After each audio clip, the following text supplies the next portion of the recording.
Dear friends, a good rain and a good film. It's difficult to create some sense of, in a way, an academic sense of things when such imposing things happen. But I think we are gathered here to have some discussion on matters which we think are significant for us. I thought of speaking in general about movements and therefore a very general title, making sense of the politics of movements. I would further specify that title by saying making some sense of the politics of movements. There are two aspects that I have to talk about. One is, at some level, one can't talk about movements without referring to oneself. The personalist political aspect of it. At another level, one can't really get a sense of movements if one is not a little bit aloof from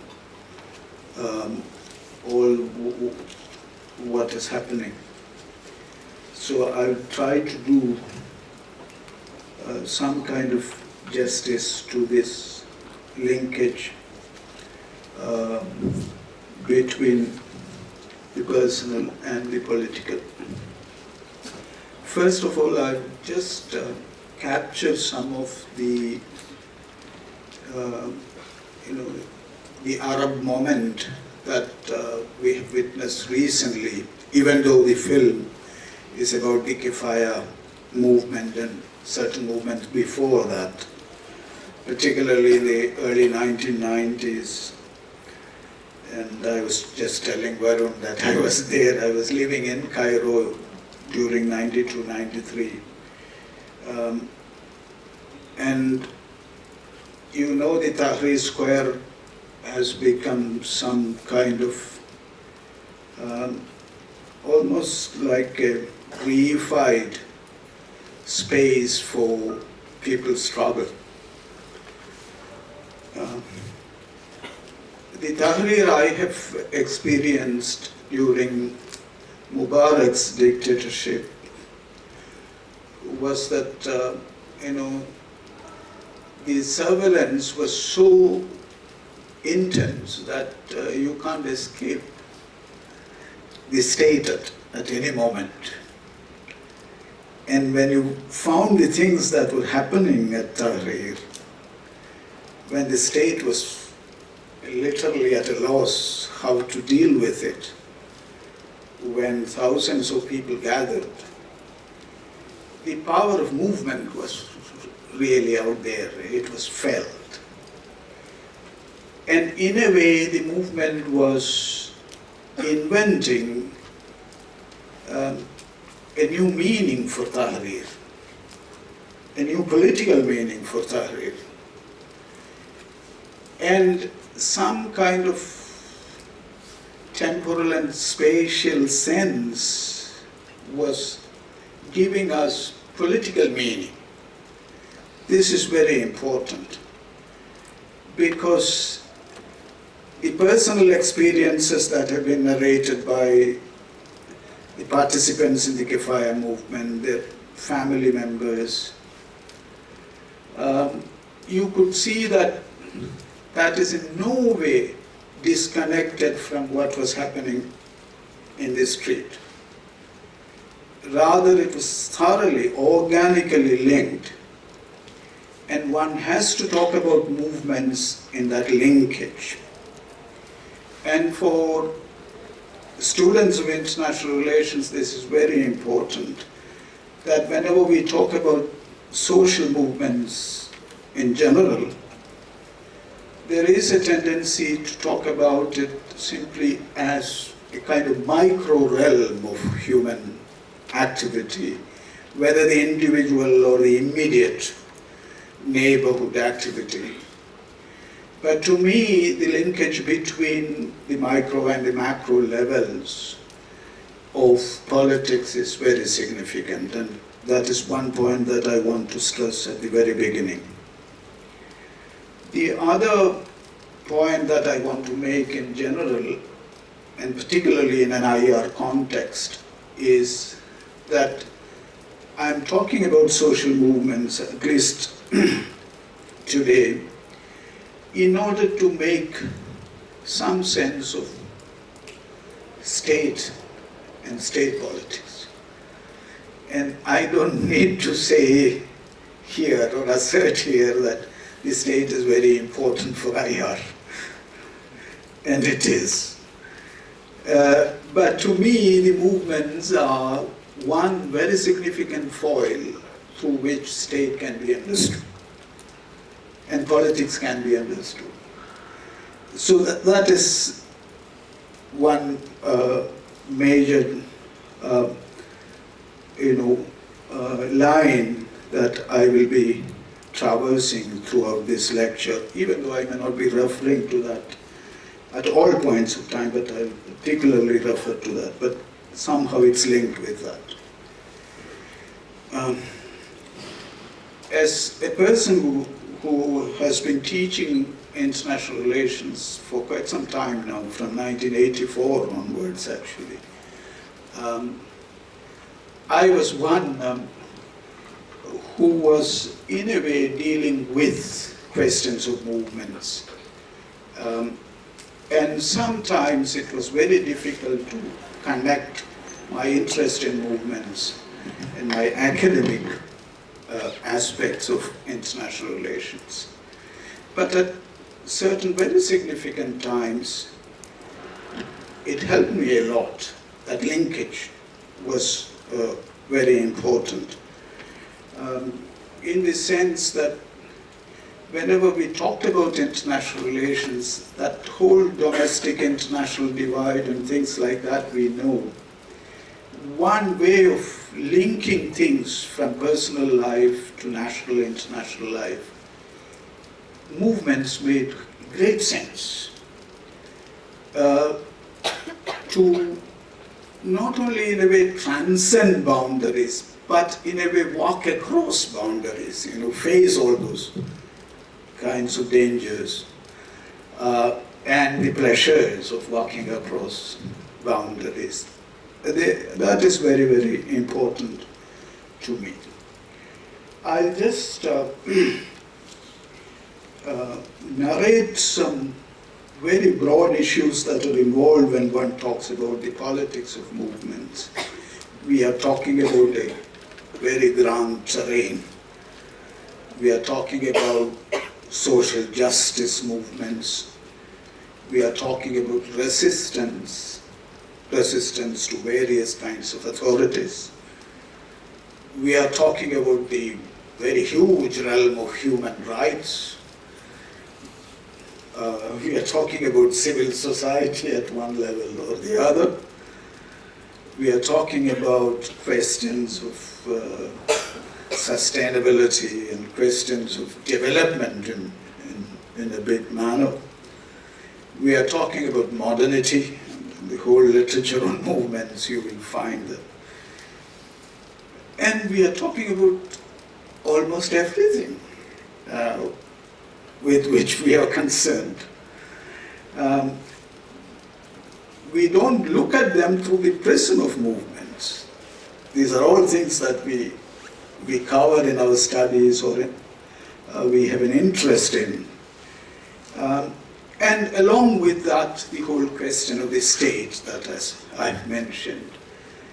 And therefore, as you know, these questions of state, capital, sovereignty, civil society, solidarity, resistance, and so on, it's simply impossible to make full sense of all this with respect to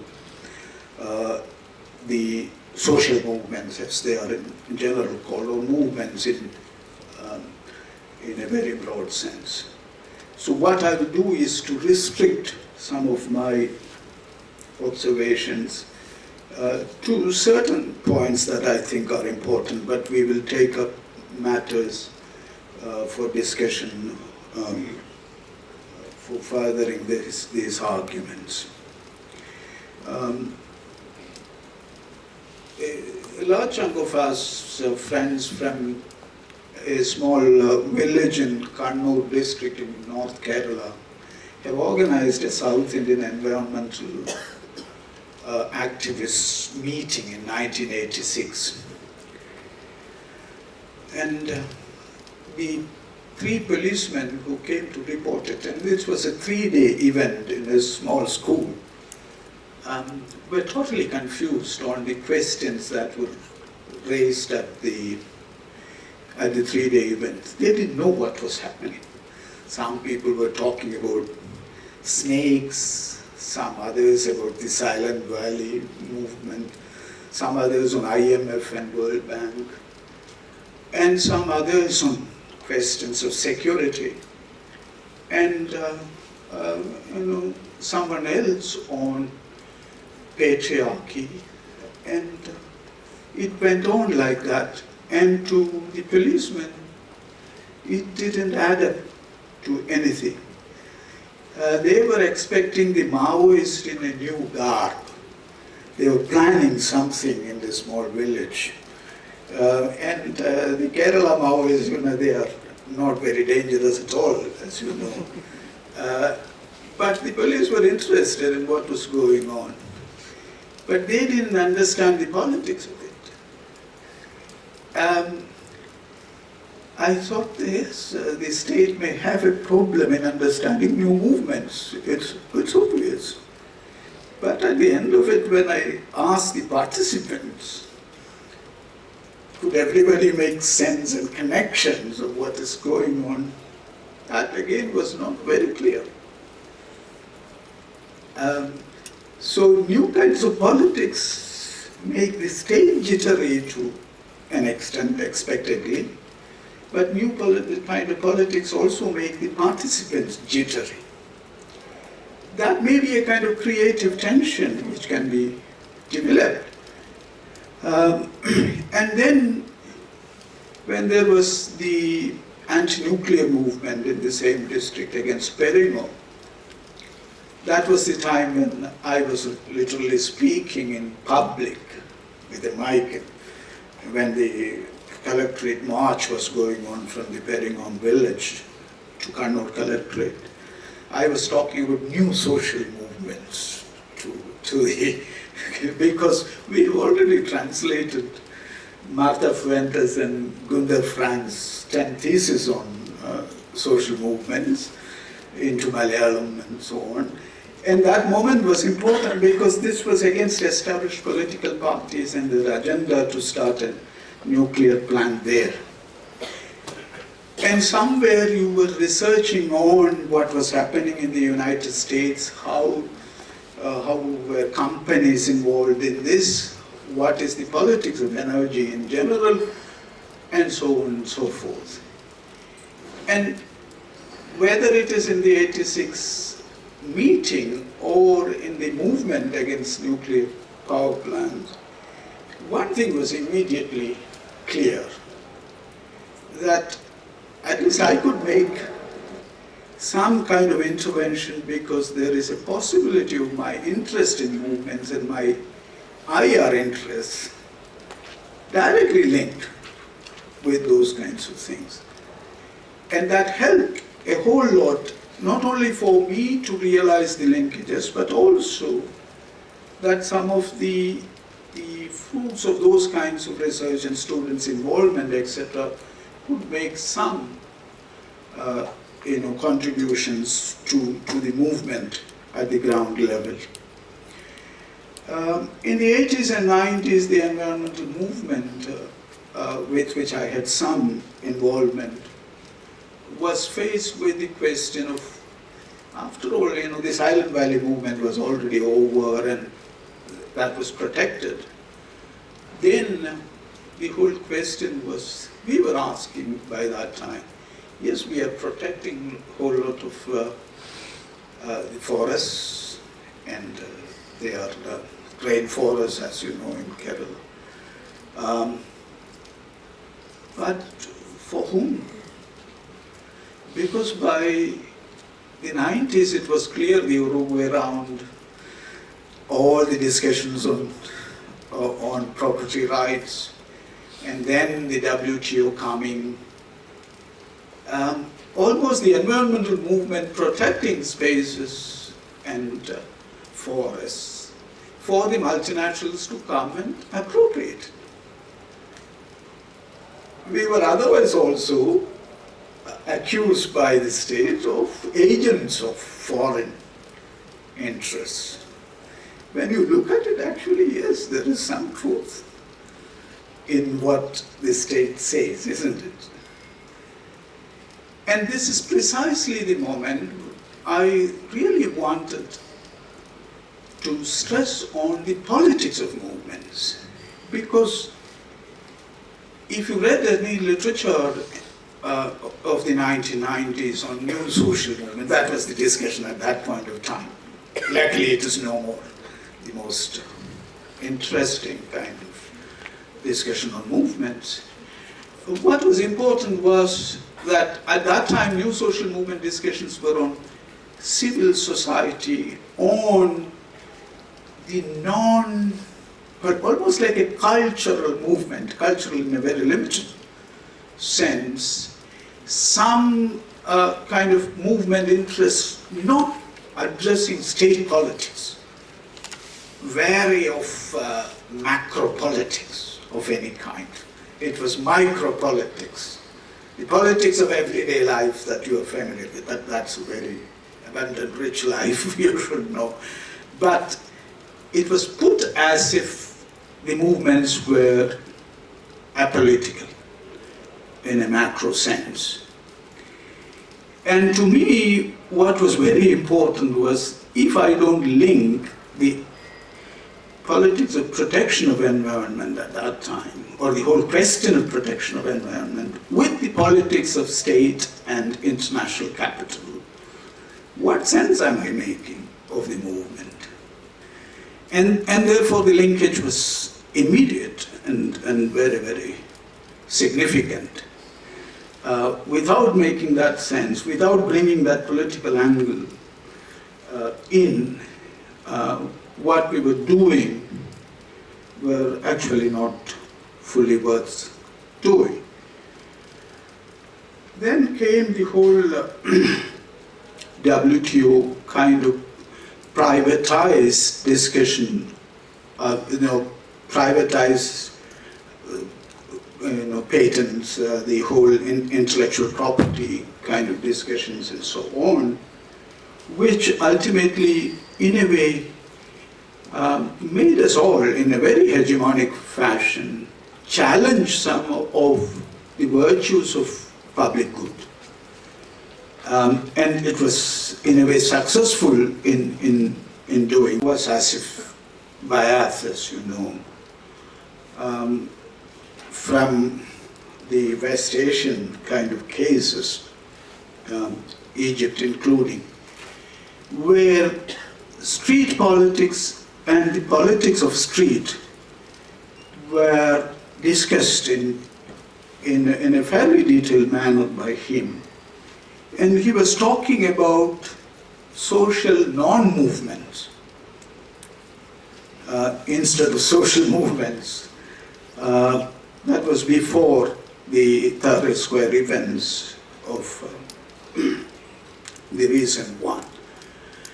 And politics of non-movements to him was a significant thing, because here one is not talking about a kind of structural ideological thing that Varun was mentioning yesterday, or any leadership or political party to support people in the urban situation acting as part of their daily lives. But this is a very important moment. It's the neoliberal moment. And it is the neoliberal city, in Bayath's words. Because the neoliberal movement already has created atomized individuals in a general sense. And then the problems of survival were becoming all the more difficult for people. And therefore daily survival issues in the urban context in a way make them active. And it is a social thing, but not a movement per se for you to see at all points of time. Not the spectacle at all points of time, but it attained that spectacular proportion when the anti-Mubarak struggle became very, very evident and Mubarak had to go.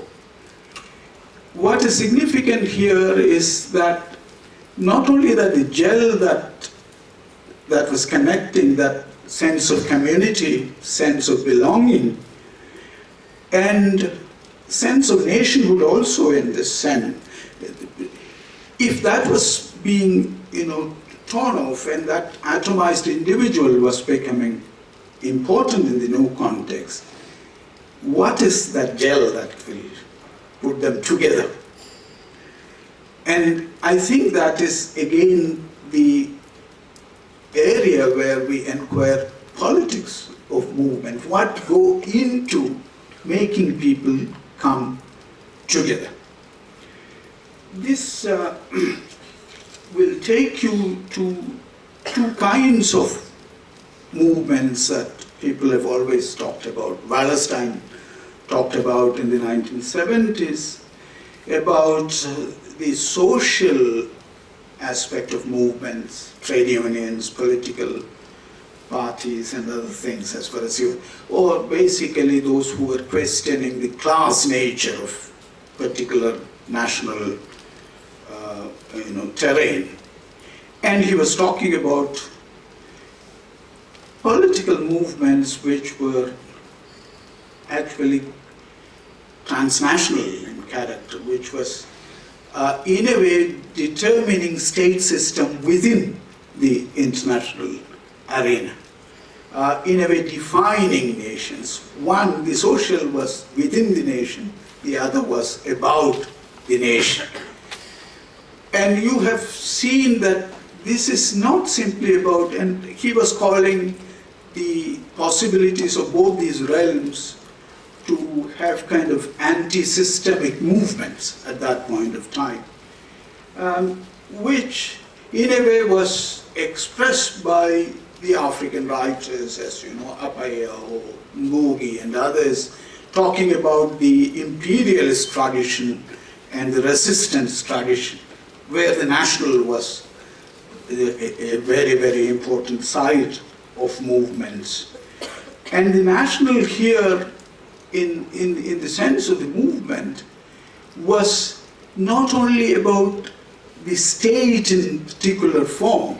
There was the new imagination of a nation and a nation state as well, but also it is about language, it is about communities, it is about imagining new societies in a manner. And this whole terrain of nation-centered imagination of movements had a long history. In India, we have talked about when the new social movement discussion was in vogue, it was about what was the nature of old social movements and then what differentiate that from the new social movements. And many people were talking about the old social movement as a kind of invoking modernity, bringing in modernity.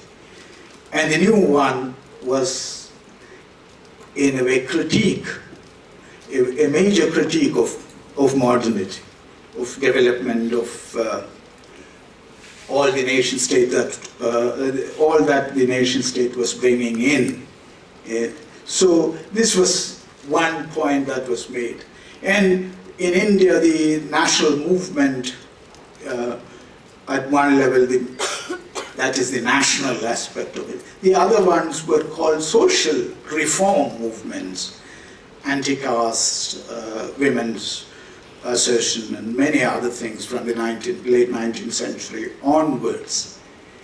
But what is important for us, for IR students, is that the late 19th century, early 20th century reform tradition that we've been talking about is more or less a very significant one in many countries. Whether it was in Egypt, you had Afghanis, Muhammad Abdu's contribution, Islamic modernism as it is called, women's education, new imagination of dignity, and also some notions of citizenship was coming up through that social movement. And on the other, Egypt also had the Wafd party, like the Congress party here and so on. So we have analyzed in India the national movement and the social movements as if they are totally different entities. But what I've already mentioned, this whole, imperialist tradition and the resistance tradition, if you look at them, the connection between the two, particularly by invoking questions of hegemony within one's own analysis, and therefore of social hegemonies and of hegemonies at the international level, they are extremely significant for us. So that what you could see in the early part of the 20th century, for that matter, is the imagination of new citizenship. And citizenship that enables us to think of politics in new ways. And social movements then contributing towards dignified citizenship and questions of self-determination and sovereignty, not simply as imagined to be, an aspect of the international in that sense, but at some level it is about self-determination.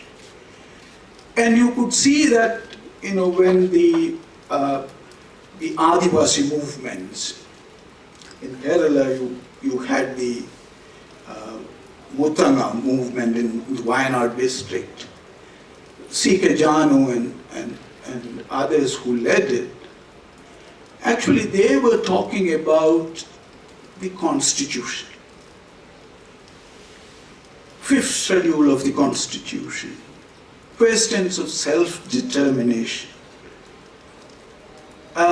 talking about so-called macro politics directly to people. More than political science teachers and others, the Adivasis were educating the so-called mainstream of Kerala society about constitutional provisions of self-determination. At that time, the Speaker of the Kerala Assembly was declaring in the Assembly that these people who seek self-determination should be shot at because they are asking something which is illegal according to him. So then the Adivasis had to teach them what are the constitutional provisions, etc. The point that I'm making is that these movements, which were supposed to be very local, which are supposed to be by communities, and then later the question of identity and so on, they were actually talking about politics of constitution, politics of sovereignty there, and self-determination was not simply an institutional idea, but also an idea which was informing their own lives and their own status within the arrangement of things within a particular hierarchical society. This is extremely significant as an element of the politics of movements. I'll stop with one or two things. One is, yesterday, Professor Varensani talked about the kind of performative aspect of movements. There are two things that I should say about that. Because when I talk about movements, most often you see now, JNU, maybe many of us think that we are an exception. Movements for me is actually movements.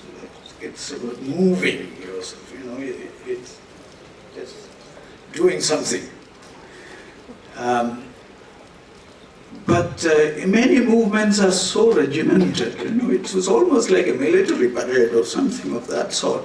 Not literally, but there is such disciplinary processes imposed on it that the potential for any kind of transformation has been thoroughly reduced.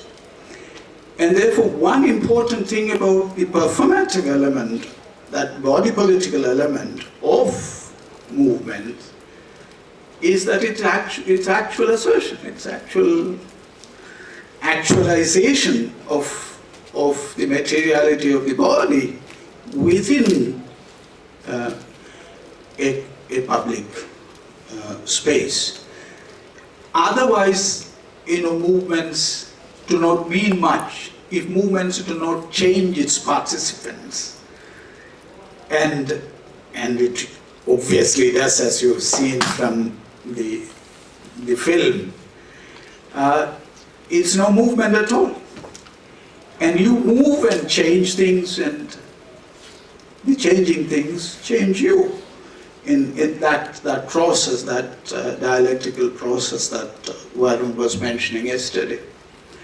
And here I would just tell you that the whole notion of self-determination, and we are talking about state in all these things in some way or the other, but this self-determination of individuals and communities, and the whole question of asserting one's rights, as we put it, this is important in the sense that we are now, all the social movements for that matter, whatever anti-state they are, all of them have been addressing the state in one form or the other.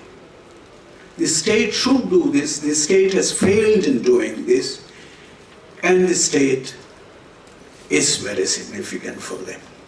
Even in their oppositions to the state, it's a way of transforming the state as well. So social movements ultimately, in a way,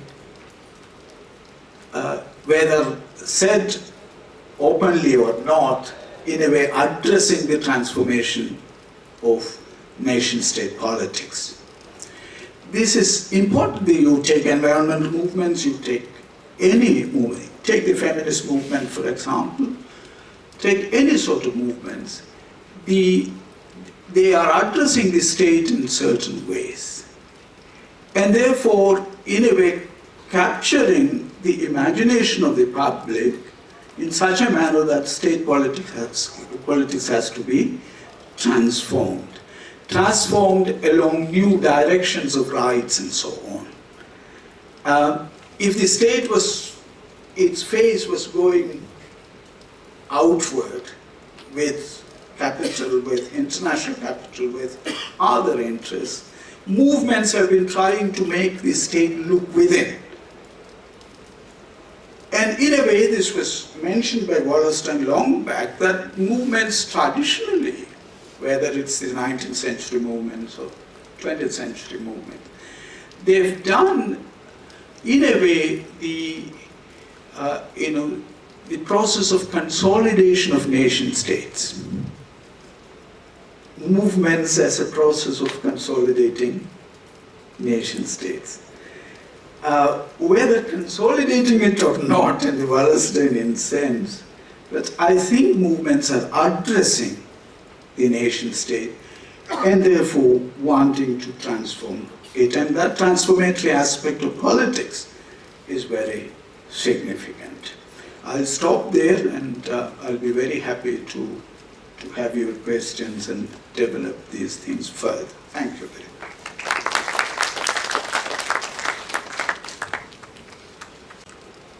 When the movement is not becoming an electoral issue, then how is it,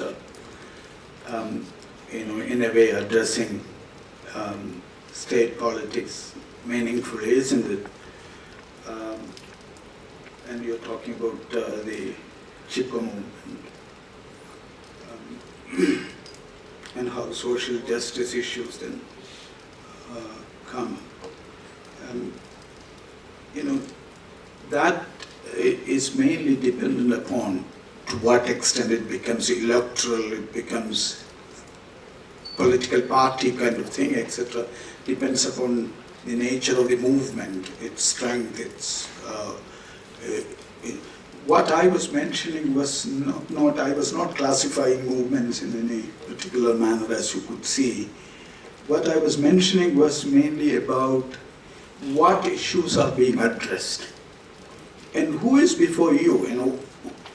Where are your demands placed? Are you talking to people? Are you talking to state? You are talking to people, yes, mobilizing people. But then you are addressing the state. Whether it's heard or not, that question I did not go in. But at what point movements would become political entities, etc., of organized political parties and so on, depends upon individual movements, and they need not happen also sometimes. Sometimes it fails. The Adivasi movement, for example, in Kerala, the one I was mentioning, led by Janu, Geethanandan and others, they formed a political party, but that did not make any difference. They are still considered to be a movement, not a usual political party. Declaring oneself as a political party does not make that difference also, because you are already putting before the society certain aspects of politics. The formation of political parties and the formation of movements need not be along similar trajectories at all. But the point I was stressing was that if political parties in themselves are bound by certain hegemonic ways of understanding politics, here is another political side which critically looks at it, but which wants a kind of transformation of that very political system. Whether that is achieved or not is not what I'm addressing to, but it is placed as a political kind of question. At least we should read them as alternative sides of politics, problematizing state politics.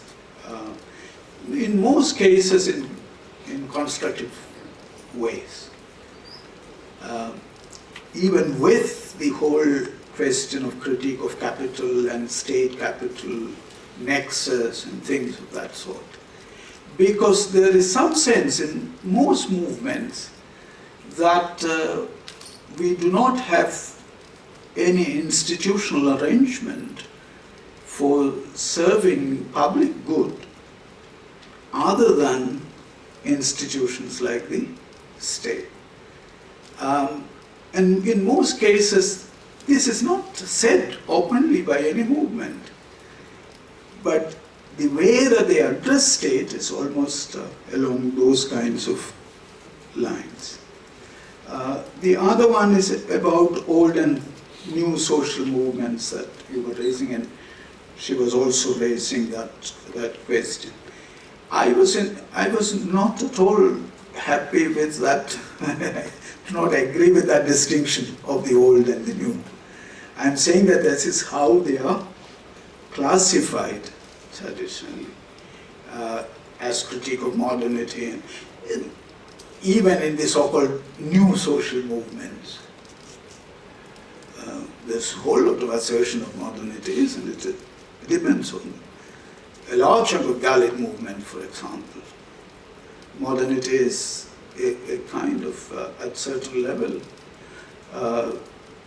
brought in that critical element which was required for challenging internal colonial type of hierarchy and so on. So that need not be a neat classification that needs to be accepted. I'm just pointing out that this was how the discussion was going on when the new social movement arguments were in vogue.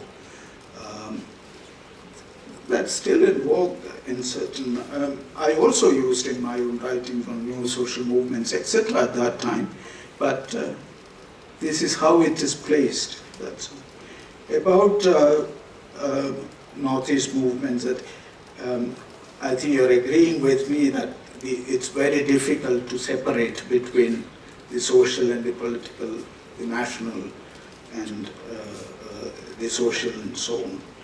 And the question of self-determination. As I've told you, for me, the question of self-determination is not simply the question of state self-determination. It's also a question of self-determination of the individual, self-determination of communities.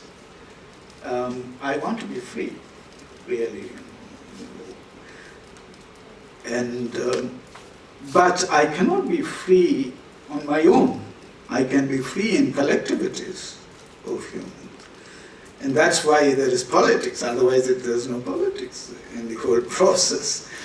And it does not mean anything if I'm free on my own without any linkage with anybody else and so on. But, one cannot think about any of these things on my own freedom without connecting to hierarchies that are already built. And the violence that our Westphalian nation-state sovereignty has done to us, because that in a way went against the sovereignties of many collectivities, which was traditionally sovereign before the Westphalian system, or which imagined themselves to be sovereign entities in their own right. Somehow the Westphalian system took that away, not only from communities in that sense, also from persons, individuals. Even though we claim that the sense of rights, which gives us some sense of being free, is all the product of this Westphalian sovereignty. But then, our imagination of politics beyond sovereignty is something that has to happen, and that's a very big ask and very big task that we have to confront.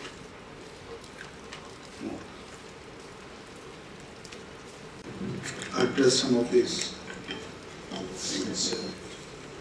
First, about Varun, the context and the nature of state is extremely significant. Absolutely right, and that distinction between how West, particularly European social movements and Latin American movements differed. That post-materialist thing, those writings of Laclos and Maffei and those kinds of things where you were also pointing yesterday on that almost agency-less flux that they were imagining for movements. I think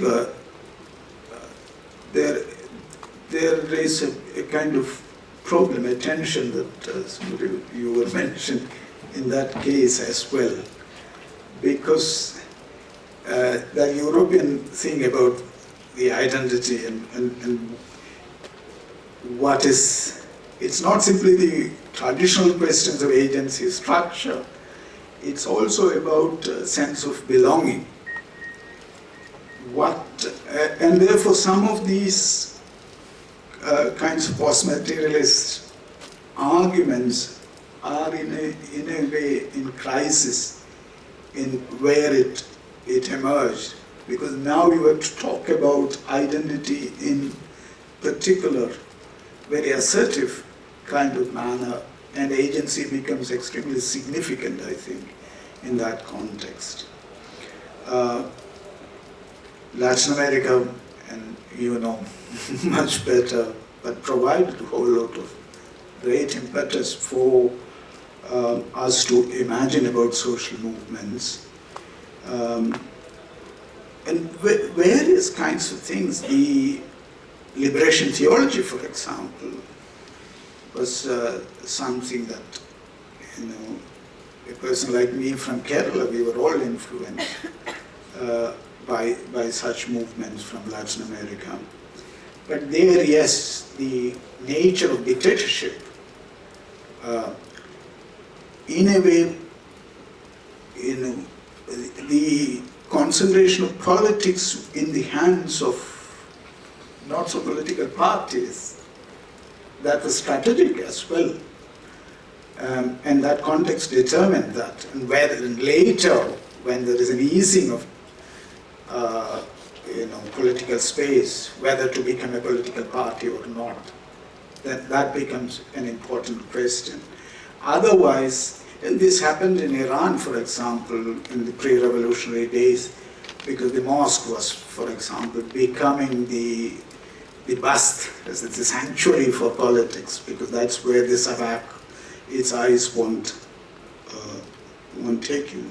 So the context, obviously, determines the nature of politics, the nature of state, in this case, is very important. But whether it's the European case or the Latin American case, the point that I was stressing was that the intensity of their imagining the state may differ, but there is an imagination of state politics, of macro politics in both cases. But in the Latin American case, it was immediate kind of easing, and in the Arab movements, this was very important under dictatorship. Then it takes spectacular turns when the movements from the so-called non-movements, it become very assertive movements. It takes that kind of shape, and but in the European context, it need not take those kinds of shape. It is. But now things are changing there as well. The kind of neoliberal, anti-neoliberal globalization kind of protest that we have seen in Latin America is now becoming some reality in Europe. So they are learning from us, I think, which is important. About violence of the state and violence in general in social movements. I think this is very important because this is a question certain movements have addressed head-on. Because the question of violence, on the one hand, as Venadas and Clayman and others were talking about the increasing in geographies of violence at the global level, across national sovereignties and so on and so forth. The spatial expansion of violence-prone areas, and therefore people engaging in movements in such localities. And on the other side, the question of structural violence, which is very important for any movement to address. And the kind of patriarchal violence and those kinds of well-established ways of violent behavior. This has been an important terrain. Whether there is an agreement on that across movements, I don't think there is, and there cannot be, because we are talking about movements in such huge kind of a canvas. But I think there is a kind of theorization on violence that we can at least see from movement side in such a manner that violence is understood now not simply as state violence, its instruments, the military and so on, but violence as something integrally linked with hegemonic structures within society. And therefore, how to address the question of violence is to address the politics of it, address those structures of violence. And I think most movements would agree that this is not a question of addressing the event of violence or the expression of violence alone, but addressing the structures of violence. I think that's very important. On the young feminist question that and professionalization of traditionally radical movements, this is not only about feminists, but it's there in other movements as well. In general, this whole NGO politics, I don't know why people consider NGOs as movements. I still don't understand why. And when we are talking about School of International Studies, most often I think I've seen few PhD synopses and discussions of that sort. Many of them mistake movements and NGOs, and mostly because of our interest in institutions, etc. NGOs are discussed, particularly international NGOs and things of that. So that's fine, but the confusion between movements and NGOs have to be clarified at some level, because for me, NGOs they are institutionalized form, bureaucratic thing that you were talking about, and individuals of NGOs etc. would be involved in movements, or sometimes such organizations also can participate in movements, but they are not the same.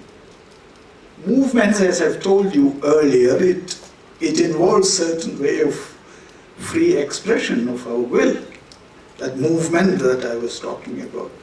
Not bureaucratized, regimented form of expressing some, certain types of interests, or pressure groups and other things.